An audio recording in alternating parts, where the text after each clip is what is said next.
செட்டிநாடு குழுமத்தைச் சேர்ந்த south India corporation நிறுவனத்தின் 298 கோடி ரூபாய் மதிப்புள்ள அசையா சொத்துக்களை அமலாக்கத்துறை முடக்கியுள்ளது.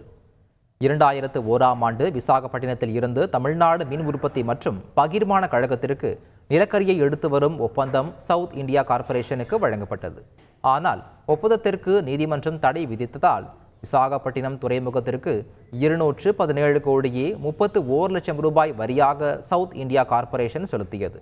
இதற்கு ஈடாக தமிழ்நாடு மின் உற்பத்தி மற்றும் பகிர்மான கழகம் 1126 கோடியே 10 லட்சம் ரூபாய் வழங்கியது. இதனால் இழப்பு ஏற்பட்டதால் தமிழ்நாடு மின் உற்பத்தி மற்றும் பகிர்மான கழகம் மற்றும் சவுத் இந்தியா கார்ப்பரேஷன் அதிகாரிகளுக்கு எதிராக லஞ்ச ஒழிப்புத்துறை கடந்த ஆண்டு வழக்கு பதிவு செய்தது. இதன் அடிப்படையில் பண மோசடி சட்டத்தின் கீழ் அமலாக்கத்துறையும் வழக்கு பதிவு செய்து சோதனை நடத்தி 358 கோடியே 20 லட்சம் ரூபாய் நிரந்தர வைப்பு நிதி இருந்த நிறுவனத்தின் வங்கிக் கணக்கை முடக்கியிருந்தது. இந்நிலையில் சவுத் இந்தியா கார்ப்பரேஷன் நிறுவனத்தின் 298 கோடியே 21 லட்சம் ரூபாய் மதிப்புள்ள அசையா சொத்துக்களையும் அமலாக்கத்துறை முடக்கியுள்ளது.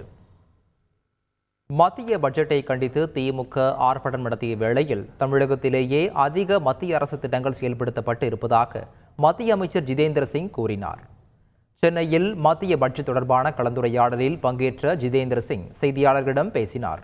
அப்போது காங்கிரஸ் கூட்டணி அரசு 5 ஆண்டுகளில் தமிழகத்திற்கு ரயில்வே திட்டங்களுக்கு வழங்கிய நிதி சராசரியாக 879 கோடி ரூபாய் மட்டுமே என்றவர், நடப்பு பட்ஜெட்டில் தமிழ்நாட்டிற்கு 5 ஆண்டுகளில் காங்கிரஸ் கூட்டணி அரசு வழங்கியதை விட ரயில்வே துறைக்கு மட்டும் 624% அதிக நிதி ஒதுக்கப்பட்டுள்ளது என்றார். உண்மையில் மத்திய அரசின் திட்டங்கள் தமிழகத்தில் அதிகம் செயல்படுத்தப்படுவதை கண்டித்து மற்ற மாநிலங்கள் தான் தமிழகத்திற்கு எதிராக போராட வேண்டும் எனவும் ஜிதேந்திர சிங் கூறினார். வேறு எந்த மாநிலங்களிலும் இல்லாத வகையில் தமிழகத்திற்கு 6 வந்தே பாரத் ரயில்கள் வழங்கப்பட்டிருக்கிறது. 77 ரயில் நிலையங்கள் அம்ருத் திட்டத்தில் மேம்படுத்தப்பட்டிருக்கிறது. சென்னை, பெங்களூரு, சென்னை, சேலம் உட்பட 5 பசுமை வழிச்சாலைகள் தமிழகத்திற்கு அறிவிக்கப்பட்டுள்ளது எனவும் மத்திய அரசு திட்டங்களை அடுக்கினார்.